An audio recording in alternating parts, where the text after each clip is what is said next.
이 시간 저희들이 열왕기상 6장을 읽었습니다. 열왕기상 6장에는 성전을 건축했는데 성전의 그 규모에 대해서 자세하게 기록이 되어 있습니다.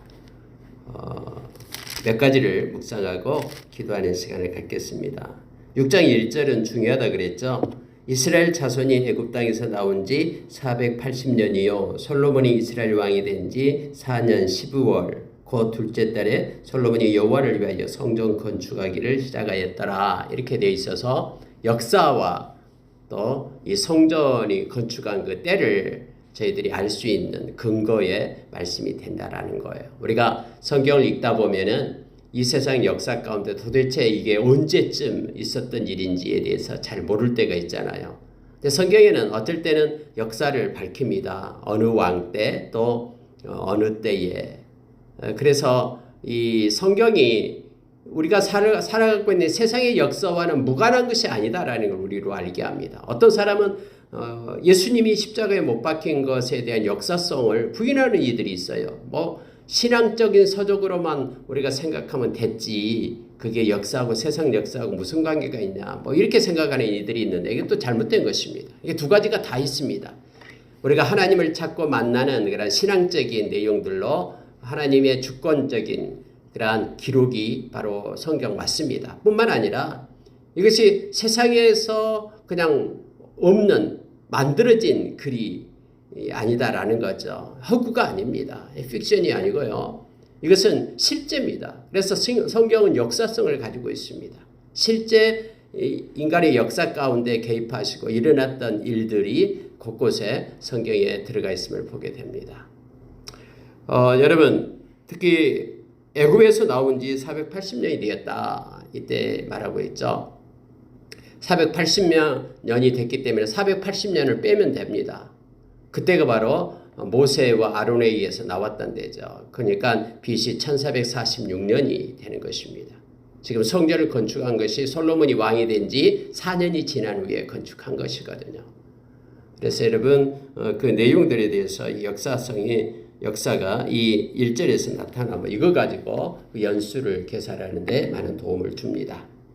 여러분 성전의 크기는 우리가 생각한 것만큼 예를 들어서 18만 3,300명이나 동원해 가지고 7년 6개월 동안에 만들었던 엄청난 그런 비용을 들여서 금이 엄청났잖아요. 이렇게 만들었던 것에 우리가 생각하는 것 그렇게 많은 숫자가 많은 사람들이 그렇게 7년 6개월 동안 그렇게 해서 만든 성전의 규모를 생각할 때는 그렇게 크지 않아요. 자 여러분 2절에 보니까 솔로몬 왕이 여호와를 위하여 건축한 성전은 길이가 60규빗 너비가 20규빗이요 높이가 30규빗 이게 본체입니다. 그러니까 무슨 얘기냐면은 한 규빗이 45.6cm예요. 이게 약 50cm를 잡는다고 해도 쉽게 생각해서 그러면은 길이가 60규빗이다 그러면은 30m 정도 되는 거죠. 30m 정도 되고요. 그 다음에 너비가 20규빗 10m밖에 안 돼요. 우리 교회 이쪽에 반 정도밖에 안 됩니다. 그리고 길이가 30m 정도밖에 저쪽 노비에서 여기까지 정도밖에 그렇게 크지 않다라는 거예요. 생각보다. 높이가 30규빗이에요. 그럼 높이가 약 15m 정도 되죠. 그러니까 높이는 요즘에 보면은 3m를 그냥 한 층으로 한다 그러면 5층 정도 규모로 이렇게 지었음을 보게 됩니다. 그렇게 18만 3,300명이 7년 6개월 동안 일해서 만든 그러한 규모치고는 그렇게 본전이 그렇게 크지 않다라는 걸 알게 됩니다. 물론 그때는 요즘과 건축 기술이 달랐겠죠. 일일이 돌을 깨고 또 나무를 이렇게 깎아서 세우고 여러 가지 금을 입히고 이러한 과정들이 있었습니다만은 이 솔로몬 성전의 그 크기가 정해진 크기가 그렇게 크지는 않습니다. 오늘날로 보면은요. 자. 이와 같은 성전의 그럼 설계도는 누가 줬냐라는 거예요. 여기에는 나와 있지 않습니다만은 이전에 성전의 솔로몬 성전의 핵심 설계는 이전에 모세가 하나님께서 지시한 그대로 건축한 광야의 성막을 우리가 생각할 수 있죠.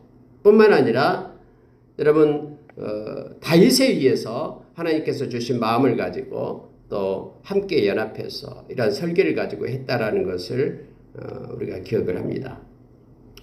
그 모세의 성막과 솔로몬의 성전은 모두 동편을 향하도록 그렇게 설계가 되어 있습니다. 입구가요. 각기 출입문과 성소와 지성소 이 3중 구조로 이루어져 있습니다. 모세의 성막에 비해 약 2배 정도로 확장된 것이 바로 이 솔로몬의 성전이었음을 보게 됩니다. 다음에 여러분 헤롯 성전이 있었잖아요. 예수님 당시에. 헤롯 성전은 엄청나게 규모가 컸습니다. 이 솔로몬 성전하고 비교가 안 되죠.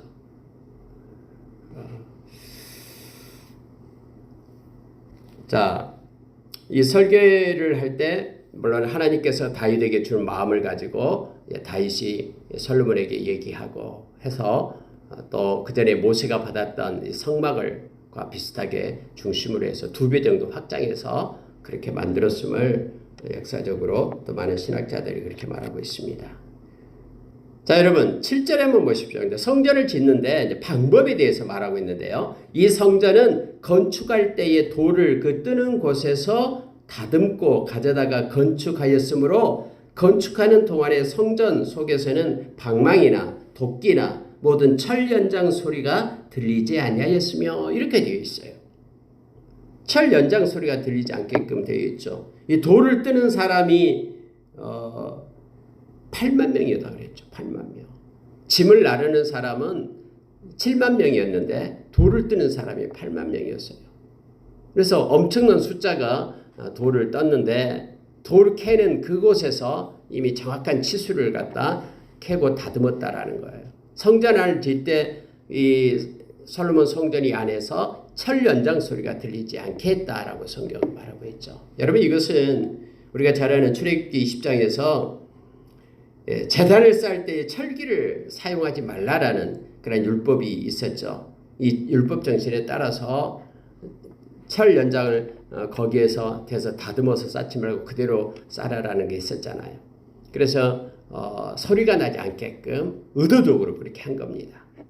그래서 먼 곳에서 돌을 다듬어 가지고 그 짐꾼들에 의해서 가지고 오고 그걸 가지고 하나하나 쌓고 이런 과정 때문에 7년 6개월이라는 긴 시간이 걸렸음을 알게 됩니다.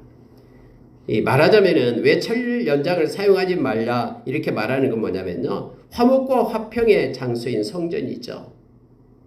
하나님이 주신 평안 가운데 있는 것이 바로 성전인데 그래서 성전에 들어오면 평안합니다. 근데 무력과 피 흘림을 상징하는 철 연장을 배제시켰다라는 것을 우리가 말씀을 통해서 알게 됩니다. 근데 여러분 여기에서요 6장에서 가장 중요한 말씀이 있습니다. 그게 바로 11절이에요. 11절, 12절입니다. 13절까지 이 세 절입니다. 한번 보십시오. 여호와의 말씀이 솔로몬에게 임하여 이르시되 네가 지금 이 성전을 건축하니 네가 만일 내 법도를 따르며 내 율례를 행하며 내 모든 계명을 지켜 그대로 행하면 내가 네 아버지 다윗에게 한 말을 내게 확실히 이룰 것이요 내가 또한 이스라엘 자손 가운데에 거하며 내 백성 이스라엘을 버리지 아니하리라 하셨더라. 여러분 성전을 하나님을 위하여 성전을 건축하니까 좀 우쭐해질 수 있잖아요. 내가 이 성전을 건축했다.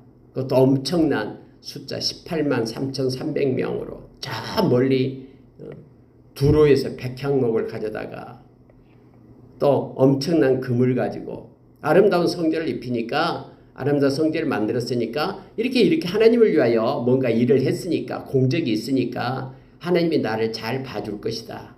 우리가 이렇게 생각하기 쉽잖아요. 근데 여러분 하나님이 마음이 어디 있는지를 이 말씀은 우리에게 가르쳐줘요.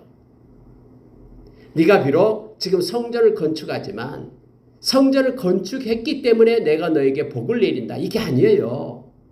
이 공적 때문에 내가 너를 복을 주고 내가 너를 잘되게 할 것이다. 이게 아니라 성경은 분명합니다. 네가 내 말을 지키면 이거거든요. 네가 내 말을 지키면, 말씀에 순종하면, 왜냐하면 이 하나님의 말씀은 하나님과 동일시되거든요. 마치 이것과 똑같아요. 뭐 돈 많은 누군가 자식이 부모를 마음으로 섬겨야 되잖아요.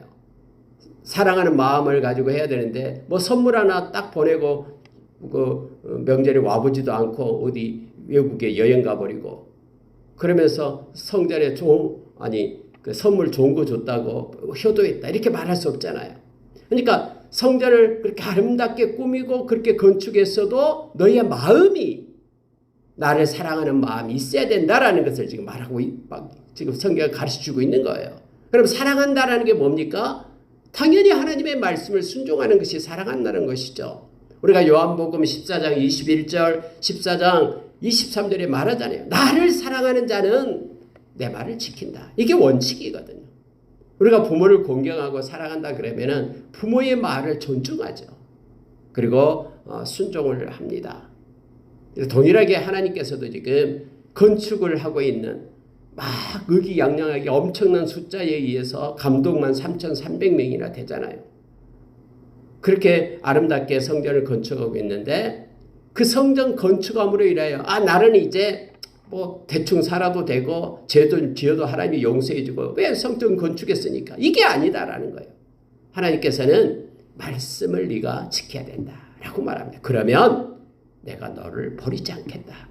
내가 너를 떠나지 않겠다. 이스라엘과 함께 거하겠다. 영원히 함께 동행하겠다라고 하나님께서는 지금 솔로몬에게 말씀하고 있는 것입니다. 역으로 생각하면요. 이거예요. 성전을 건축하고 공적이 있다고 해서 교만하지 말아라는 거예요. 선줄로 생각하거든 넘어질까 조심하라라고 우리에게 가르치고 있는 것입니다. 자기의 그 공적 내세워서 하나님 앞에 무례하지 말고 겸손하게 하나님의 말씀을 순종하는 자로 살 것을 말씀을 우리에게 경고하며 가르쳐주고 있는 것을 보게 됩니다. 성경에 보면은 이제 성막은 지성소와 성소 이렇게 구분을 했잖아요. 근데 이 솔로몬 성전에서는 내소와 외소 이렇게 구분을 합니다. 내소와 외소. 그러니까 성경의 성전의 이 본체가 60규빗이 되어 있잖아요. 그리고 너비가 20규빗이 되어 있죠. 그러면은 이 내소, 즉 하나님의 언약궤가 있는 지성소와 똑같은 곳은 20규빗, 20규빗, 높이가 20규빗이에요. 성소는 그러니까 나머지죠. 40규빗, 20규빗 직사각형이 되고요. 높이는 10규빗이에요. 그러니까 내소는 높이가 더 높아요. 3층으로 되어 있는데 이 내소, 즉 언약궤가 있는 지성소는 정사각형이에요. 정육면체죠. 온전함을 나타내는 하나님은 온전하고 완벽한 정육면체 20규빗으로 되어 있음을 보게 됩니다. 그러니까 층의 높이가 좀 틀려요. 이 내소와 외소가 다르게 되어 있음을 성경 말합니다. 그 내용이 20절에 나와요. 그 내소의 안의 길이가 20규빗이요 너비가 20규빗이요 높이가 20규빗이라 정금으로 입혔고 벽향목 제단에도 입혔더라. 이렇게 되어 있습니다. 22절 온 성전을 금으로 입히기를 마치고 내소에 속한 제단의 전부를 금으로 입혔더라. 그러니까 내소는 전부 다 금으로 입혀진 거예요. 그곳에는 하나님의 언약궤가 있고 속죄소가 들어있었죠. 그리고 이 정육면체 20규빗으로 만든 그 이유가 있죠. 하나님의 온전함을 나타내십니다. 하나님은 온전하십니다. 그리고 그곳은 하나님의 임재가 있는 곳이었기 때문에 1년에 한 번씩만 대제사장이 그곳에 들어가게 되죠. 7월 10일 날 속죄일에 한 번씩만 들어갑니다. 그리고 이제 금으로 왜 하필이면 금으로 입혔을까? 그 호화롭고 보기 좋게 하기 위해 금으로 입혔을까? 이게 아니에요. 금은 역시 가장 존귀하고 보배로움을 나타내고요. 또한 금은 무엇을 나타내냐면은 우리에게 그 속성상 순결을 나타냅니다. 순결하고 고귀하고 불변의 가치를 나타내기 때문에 이 금을 사용해서 성전 모든 것을 다 입히게 됨을 알게 됩니다. 그래서 여러분 우리가 잘 아는 다윗이 엄청나게 금을 많이 준비하잖아요. 성전을 건축하게 하기 위해서. 전리품들 금 가지고 온 거 다 모아두었다가 이것을 가지고 성전을 만들었음을 알게 됩니다. 어떤 화려함 때문에 멋있는 것 때문에 금을 가지고 가는 것이 아니라 최고의 가치, 불변함, 또 순결하고 고귀함, 거룩함을 나타내는 상징적인 것으로 금을 사용해서 나타냈습니다. 실제 이게 하나님의 속성이죠. 하나님께서는 우리가 잘 아는 에레미야서 17장에 보면은 하나님은 영광 받으실 분입니다. 영화로우신 보좌이셔요. 그래서 이 땅에서 영화로우신 보좌를 나타내는 표현이 이 금밖에는 없음을 알겠는데 정금, 순수한 금. 그리고 하나님께서는 영원하신 하나님이시죠. 영원히 우리의 소망이 되시는 영원하신 하나님. 이 영원함을 나타내는 것도 금밖에 없습니다.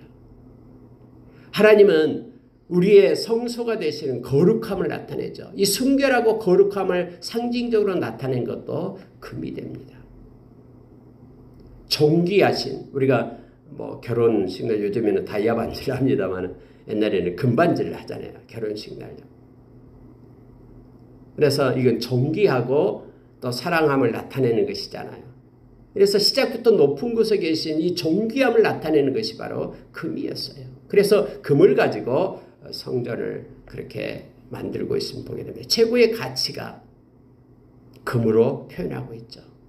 그래서 베드로전서 1장 7절에서는 믿음을 나타낼 때 믿음이 정금보다도 더 귀하다라고 말하는 거예요. 이게 세상에서 가장 최고의 가치를 금으로 따진다면 믿음은 그거보다도 귀하다라고 성경은 우리에게 말해주면서 우리로 믿음으로 살게끔 그렇게 성경은 우리에게 격려하죠.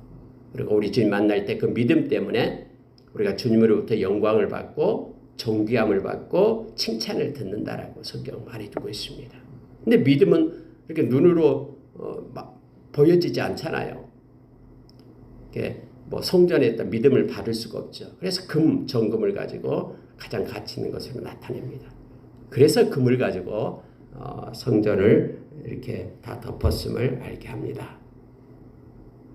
37절, 38절 보고 마치겠습니다. 넷째 해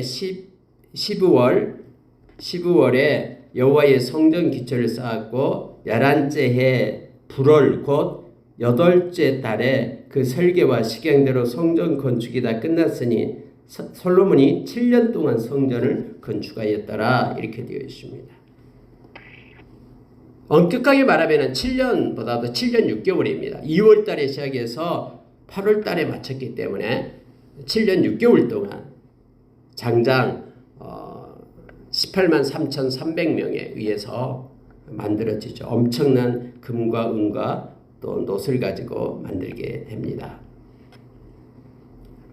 가장 먼저 이제 솔로몬 4년에 성전을 건축하고 나서 그리고 솔로몬의 궁을 이제 짓기 시작을 합니다. 솔로몬 궁은 13년간에 걸쳐서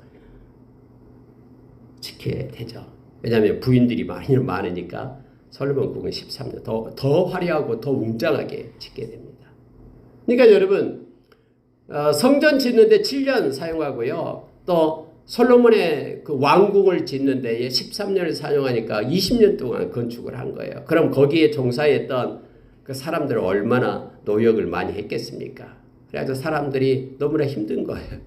20년 동안 건축하고 그것뿐만 아니라 또 다른 지역의 성들도 건축하고 하니까 그래서 솔로몬이 이제 아들 르호보암이 이제 대를 이을 때 사람들이 와가지고 장로들이 와가지고 우리 좀 노역에서 좀 빼달라 너무 힘들다 하니까 반대하잖아요. 거절하잖아요. 그것 때문에 이 나라가 쪼개지는 것을 보게 됩니다. 말씀을 마치겠습니다. 오늘 여러분 6장에서는 성전에 대한 것을 말합니다. 그런데 어제 새벽에도 우리가 말씀을 나눴듯이 오늘날 성전은 우리의 마음 가운데 있습니다. 우리 몸이 성전입니다. 왜냐하면 우리 가운데 성령님이 거하시기 때문에 고린도전서 3장 16절 17절 그래서 우리의 마음을 청결하게 해야 됩니다. 성전을 더럽힌 자는 멸망을 받는다라고 성경은 분명하게 말했거든요. 우리 주님이 우리의 마음의 왕자에 계시고 우리를 통치하시고 다스리는 마음의 성전을 가지고 평생 살아가는 거룩한 백성, 하나님께 속한 자로 우리가 주님과 동행하는 우리가 되기를 원합니다. 그러려면은 오늘 말씀처럼 11절부터 13절의 말씀이 있어야 되죠. 하나님께서 솔로몬에게 성전을 건축한 것, 그것에 의해서 네가 구원받고 동행이 아니라 말씀을 가지고 순종할 때 내가 너를 떠나지 않고 함께하겠다. 우리의 마음 가운데 그리스도의 말씀이 풍성해서 아름다운 성전으로 우리가 주님과 동행하는 우리가 되기를 원합니다. 함께 기도하겠습니다.